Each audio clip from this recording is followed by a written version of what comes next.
नमस्कार दोस्तों। जो आज की हमारी वीडियो रहने वाली है बहुत ही इम्पोर्टेंट रहने वाली है।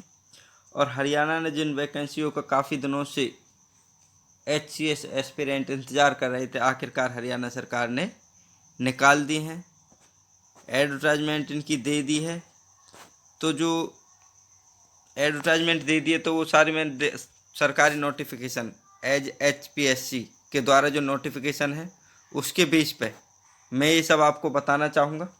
क्या कुछ इन्फॉर्मेशन है, क्या एलिजिबिलिटी क्राइटेरिया रहेगा, तो वो सारा कुछ इसमें आप वीडियो में देख सकते हैं।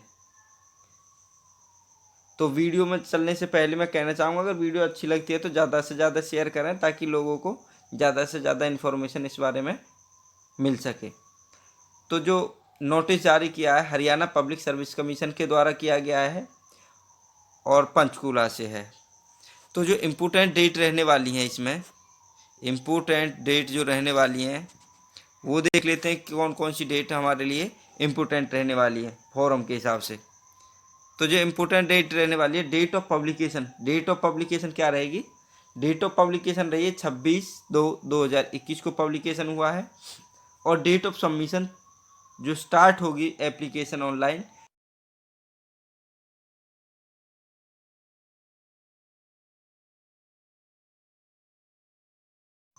तो इम्पोर्टेंट ये है कि 3 मार्च से आप फॉर्म फिल कर सकते हैं और 2 अप्रैल तक फिल कर सकते हैं।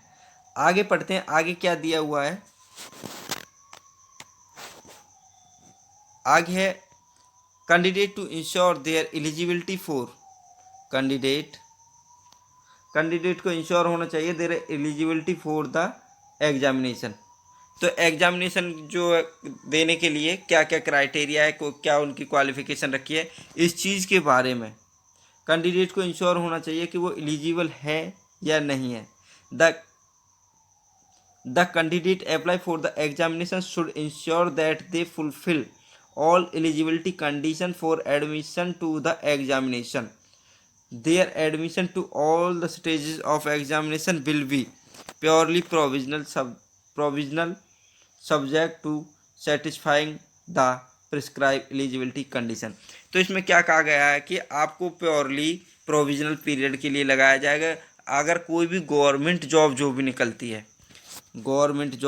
निकलती है तो उसमें यही कंडीशन होती है कि गवर्नमेंट सबसे पहले ये कंडीशन रखती है कि आपको प्रोविजनल पीरियड के लिए रखा जाएगा, लेकिन होती परमानेंट वैकेंसी है। प्रोविजनल पीरियड होता है 2 से 3 साल का होता है, पोस्ट के हिसाब से अलग अलग हो सकता है। तो आगे चलते हैं, क्या कहता है इसके अलावा 2 पॉइंट को देखते हैं। हाउ टू अप्लाई कर सकते हैं आप, इस लिंक पर जाकर के अप्लाई कर सकते हैं और जो लिंक मैं डिस्क्रिप्शन में डाल दूंगा आप वहां से देख सकते हैं। लिंक आपको डिस्क्रिप्शन में मिल जाएगा। इसके अलावा अगर लास्ट डेट की बात की जाए तो मैंने ऊपर भी बता दिया था, लास्ट डेट जो रहने वाली है 2 अप्रैल लास्ट डेट रहने वाली है। और आप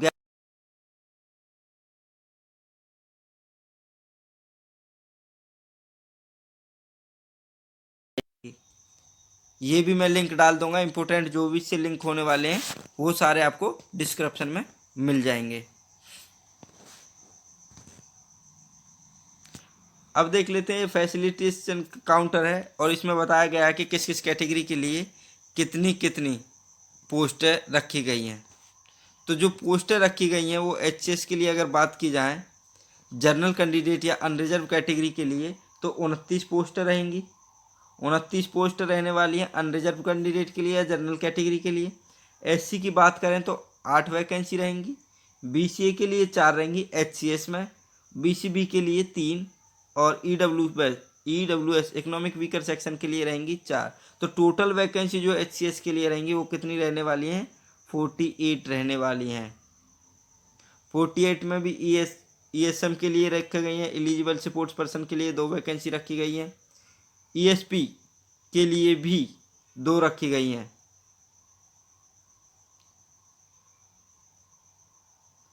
ESM और ESP के लिए 2 वैकेंसी रखनी है और जो फिजिकली हैंडीकैप होते हैं उनके लिए भी 1 वैकेंसी इसमें रखी गई है।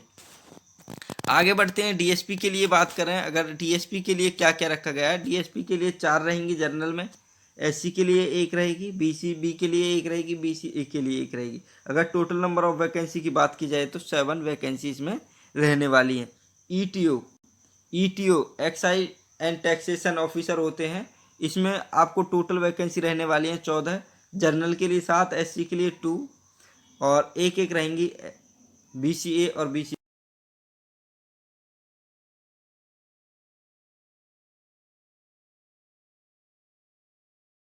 District food and supply controller. तो इसमें 3 वैकेंसी रहेंगी जनरल की। एससी के लिए इसमें कोई वैकेंसी नहीं है। बीसी में रहेंगी, बीसी के लिए 1 रहेगी। टोटल नंबर ऑफ वैकेंसी कितनी बनती हैं, इसमें 5 रहने वाली हैं। तो आगे चलते हैं। आगे अगर बात करें ए क्लास तहसीलदार के लिए, ए क्लास तहसीलदार के लिए अगर बात करते हैं तो 2 वैकेंसी रहेंगी जनरल में, 1 एससी में। टोटल नंबर ऑफ वैकेंसी की बात की जाए या इकोनॉमिक वीकर सेक्शन के लिए 1 रहने वाली है, तो ये रहेंगी 4 वैकेंसी। तो जो ज़्यादा वैकेंसी देखने को मिल रही हैं वो बीडीपीओ या रहेंगी एचसीएस के लिए। तो बीडीपीओ के लिए इन्होंने वैकेंसी रखी है, जनरल कैटेगरी में रहेंगी 22, एससी के लिए 10 और यहाँ पे बीसीए 7 और बीसीबी के लिए 2। अगर इकोनॉमिक वीकर सेक्शन की बात की जाए तो 5। टोटल 46 वैकेंसी रहने वाली हैं। और आगे देखते हैं आगे क्या है। ये जो वैकेंसी हैं डीएफएसओ, टीएम और एईओ, तो इनके लिए भी वैकेंसियाँ यहाँ पर रखी गई हैं। टोटल नंबर ऑफ वैकेंसी की बात की जाए तो टोटल नंबर ऑफ वैकेंसी रहेंगी 156 जो है टोटल नंबर ऑफ वैकेंसी रहने वाली हैं।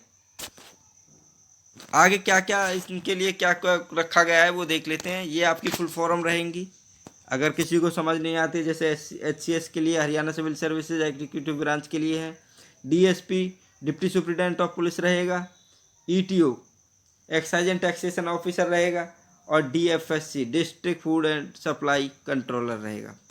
ये फुल फॉर्म भी आप यहाँ से देख सकते हैं। उसी तरह से ये आगे भी दी गई है।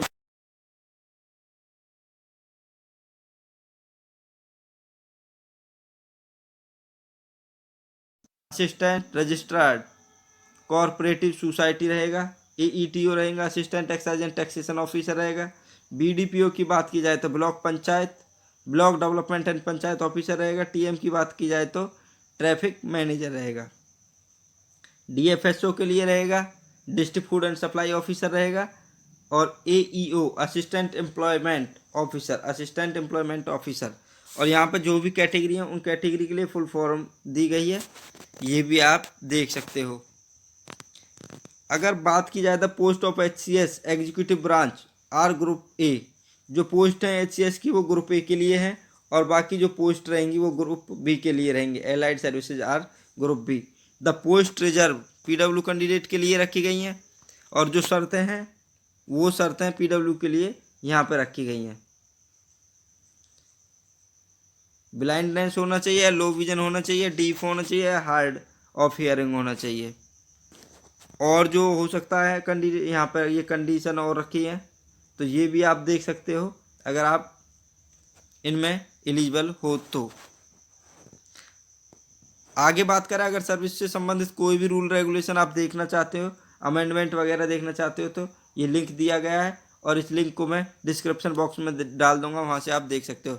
अगर बात करें एग्ज़ाम की, तो एग्ज़ाम की बात अगर हम करते हैं तो एग्ज़ाम रहने वाला है मई और जून। टेंटेटिव डेट है ये, मई और जून 2021 में क्या रहने वाला है, एग्ज़ाम रहने वाला है।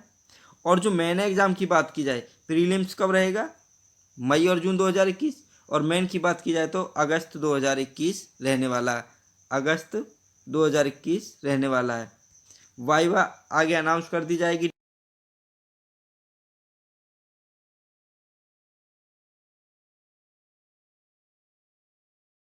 किया जाएगा और एचपीएससी जहाँ पे चाहेगी वहाँ पे आपके सेंटर दे सकती है।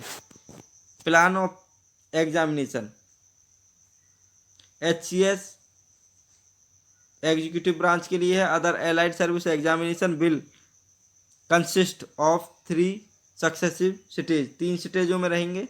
तो 3 शिफ्टों में प्रीलिम्स रहेगा, मेंस रहेगा और पर्सनैलिटी टेस्ट रहेगा। तो अगर प्रीलिम्स की बात करें, प्रीलिम्स में क्या रहेगा, प्रीलिम्स में आपसे 2 एग्ज़ाम लिए जाएंगे। प्रीलिम्स में 2 एग्ज़ाम रहेंगे, ये 200 नंबर के रहेंगे। तो जो पहला एग्ज़ाम रहेगा वो जनरल स्टडी का रहेगा, और सेकंड की बात की जाए तो ये रहना वाला है CSAT, civil services aptitude test. तो दोनों जो है 100 नंबर के रहेंगे। अगर आगे बात की जाए तो बोथ ऑफ जो दोनों ही एग्ज़ाम हैं जो क्वालिफाइड करने हैं। जो पहला है सिविल सीसेट की बात की जाए तो क्वालिफाइंग नेचर का रहेगी, और दोनों ही एग्ज़ाम कैसे रहेंगे, ऑब्जेक्टिव टाइप रहने वाले हैं। दोनों ही एग्ज़ाम ऑब्जेक्टिव टाइप रहने वाले हैं। नेगेटिव मार्किंग की बात की जाए तो 0.25% रहेंगे एलिजिबल, 0.25 नेगेटिव मार्किंग रहेगी। और जो एग्ज़ाम का पैटर्न है हिंदी और इंग्लिश 2 लैंग्वेज में दिया जाएगा। और जो अगर बात की जाए सी सेट की, तो सी सेट में आपको 33% मार्क्स लाने अनिवार्य हैं। और ये एक और कंडीशन दी गई है, the result of prelim examination shall be based on the marks of obtain in paper 1 only. जो आपकी मेरिट बनने वाली है प्रीलिम्स में, या जो रिजल्ट आएगा प्रीलिम्स का, वो आपकी होने वाली जो कट ऑफ रहेगी पेपर 1 के हिसाब से। जो जनरल स्टडी का पेपर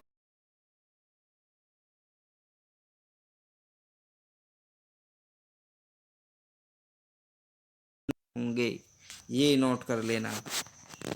अगर बात करते हैं हम प्रीलिम्स एग्जामिनेशन की, प्रीलिम्स एग्जामिनेशन की अगर हम बात करते हैं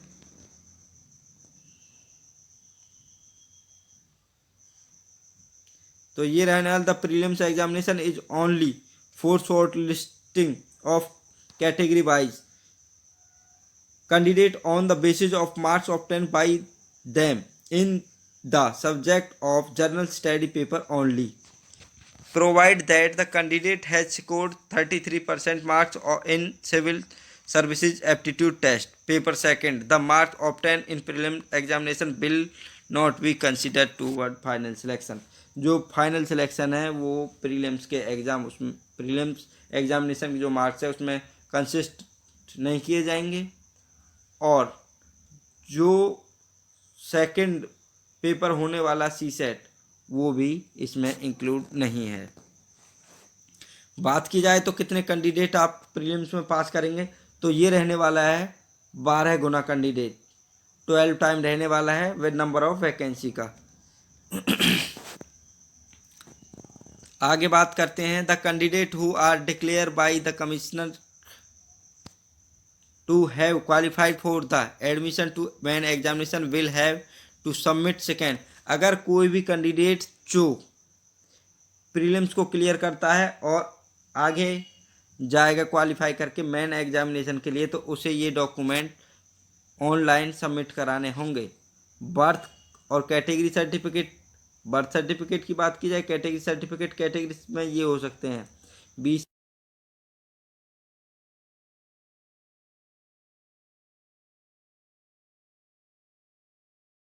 और क्वालिफिकेशन के जो भी सर्टिफिकेट हैं वो भी इसमें देने पड़ेंगे।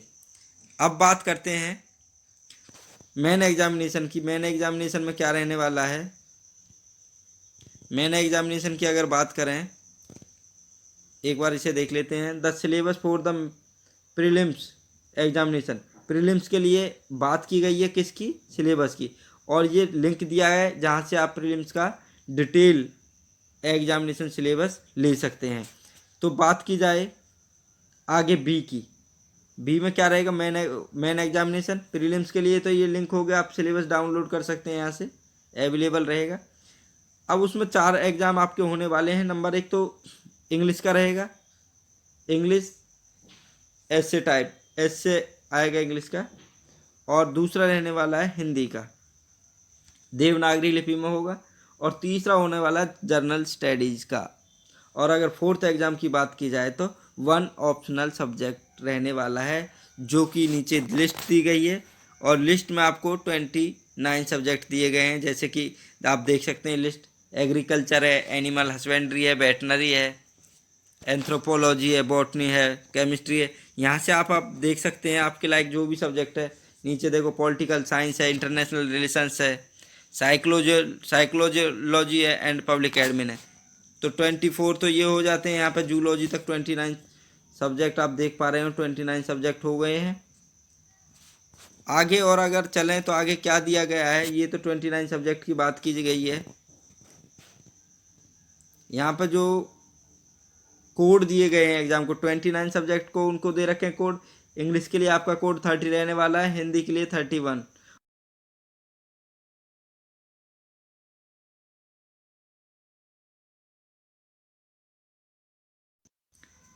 आगे बात करें तो the main written examination shall comprise four paper of conventional, ऐसे टाइप होने वाले हैं। रिटर्न में होंगे ये चारों पेपर जो मेन एग्जामिनेशन के होने वाले हैं। आगे देखते हैं क्या कुछ इम्पोर्टेंट है। नो कैंडिडेट, यहाँ पे देखते हैं क्या लिखा है। No candidate shall be called for the viva personality test unless he obtain least 45%। इसमें स्पष्ट कर दिया गया है, अगर आप 45% से कम मार्क्स लाते हैं, अगर आप 45% से कम मार्क्स लाते हैं मेन एग्जामिनेशन में, तो आपको इंटरव्यू के लिए नहीं बुलाया जाएगा। ये बात आप नोट कर लेना। All the written papers and score minimum 33%। जो पर सब्जेक्ट है वो तो 33% होना चाहिए, लेकिन हिंदी और इंग्लिश में। आगे बात करते हैं। Candidate are not permitted to bring and use calculator in the examination hall. तो इसमें बात की गई है जो मेन एग्जामिनेशन में कैलकुलेटर वगैरह नहीं लेने दिया जाएगा।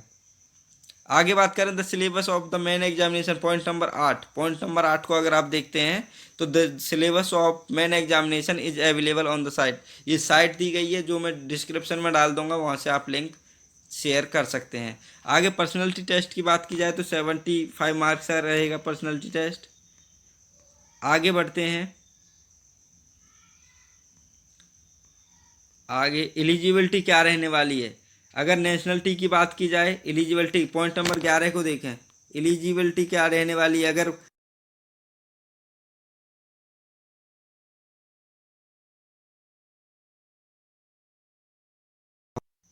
इसके अलावा तिब्बत या रिफ्यूजी भी हो सकते हैं जो कि 1 जनवरी 1962 से पहले भारत में आके बसे थे। आगे चलते हैं। एज लिमिट की अगर बात कर दी जाए, एज लिमिट कितनी रहने वाली है। एज लिमिट रहने वाली है 42 ईयर जनरल कैंडिडेट के लिए, 18 साल जो मिनिमम रहेगी 18 से 42 साल के लिए। और 1/1/2021 को ये काउंट की जाएगी। कब से काउंट की जाएगी, 1/1/2021 से। और जो डीएसपी के लिए एज रखी गई है, डीएसपी के लिए 18 से 27 साल। एज ऑन एज जो काउंट की जा रही है 1/1/2021 से की जा रही है। आगे बात करें तो एससी के लिए, बैकवर्ड क्लास के लिए, और जो मिलिट्री में रहे हैं, डिसेबल हो गए हैं, उनके लिए भी 5 वर्ष के लिए छूट है। वीडो है कोई, उसके लिए भी 5 वर्ष की छूट है। और इसके अलावा अनमैरिड वुमेन के लिए भी ये मेन रहने वाला है कि अनमैरिड वुमेन के लिए भी 5 साल की छूट रखी गई है हरियाणा गवर्नमेंट के द्वारा।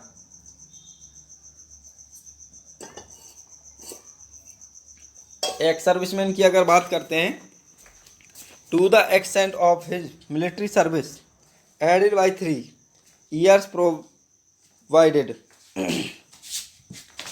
एक्स सर्विसमैन को भी यहाँ पे छूट दी गई है। और जो डिसेबल कैंडिडेट हैं उनके लिए भी 5+5 की छूट दी गई है। अगर कोई SC ST है और साथ में फिजिकल हैंडीकैप्ड वगैरह है तो उसके लिए 10 वर्ष की छूट यहाँ पे दी जाएगी। आगे बढ़ते हैं। आगे कोई इम्पोर्टेंट अगर दिया गया है तो इसमें, हाँ, तो डीएसपी के लिए देख लेते हैं फिजिकली क्या क्या ज़रूरी है। डीएसपी के लिए जो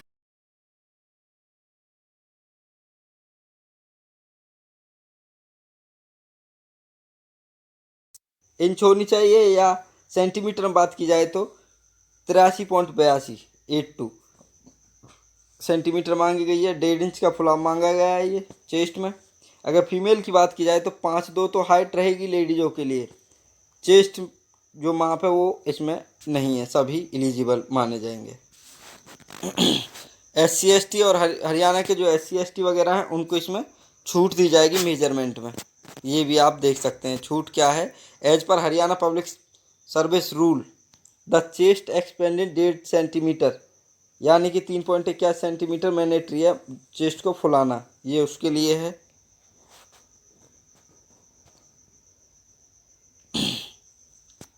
यहाँ पर डेफिनेशन दी गई है एक्स सर्विसमैन की, क्या डेफिनेशन होने वाली है ये आप देख सकते हैं।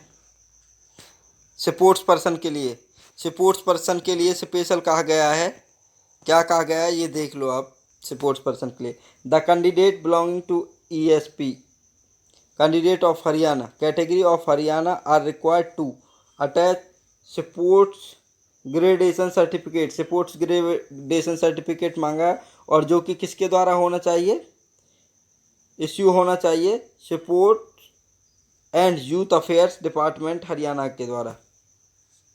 ये चीज़ आपको नोट करनी है यहाँ पे। आगे अगर बात करें तो मिनिमम एजुकेशन क्वालिफिकेशन की अगर बात कर लेते हैं तो मिनिमम एजुकेशन क्वालिफिकेशन क्या रहने वाली है, एक डिग्री होनी चाहिए, डिग्री बैचलर डिग्री होनी चाहिए, किसमें, बैचलर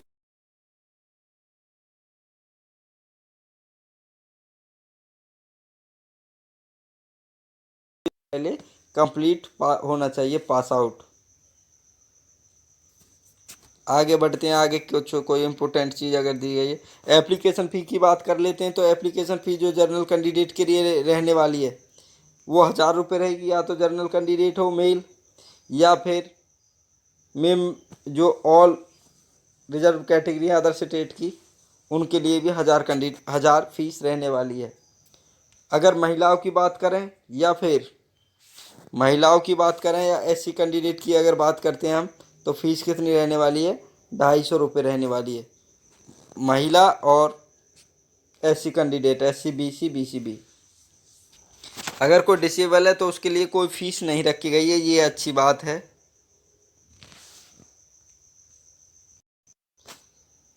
अप्लाई किस तरह से करना है वो लिंक यहाँ पे दिया गया है, ये लिंक मैं डिस्क्रिप्शन में डाल दूँगा, वहाँ से आप ले सकते हैं।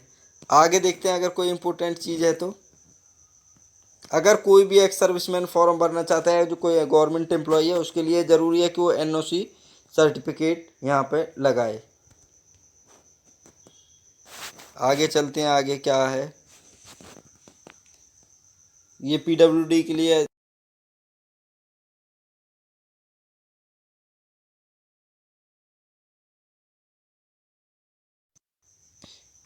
तो आज की वीडियो में इतना ही रहने वाला है। मैंने सारा कुछ इसमें कवर कर दिया है, और जो भी इम्पोर्टेंट लिंक हैं वो सारे आपको डिस्क्रिप्शन बॉक्स में दिए जाएंगे। तो वीडियो अच्छी लगती है तो लाइक शेयर और सब्सक्राइब करना ना भूलें। धन्यवाद।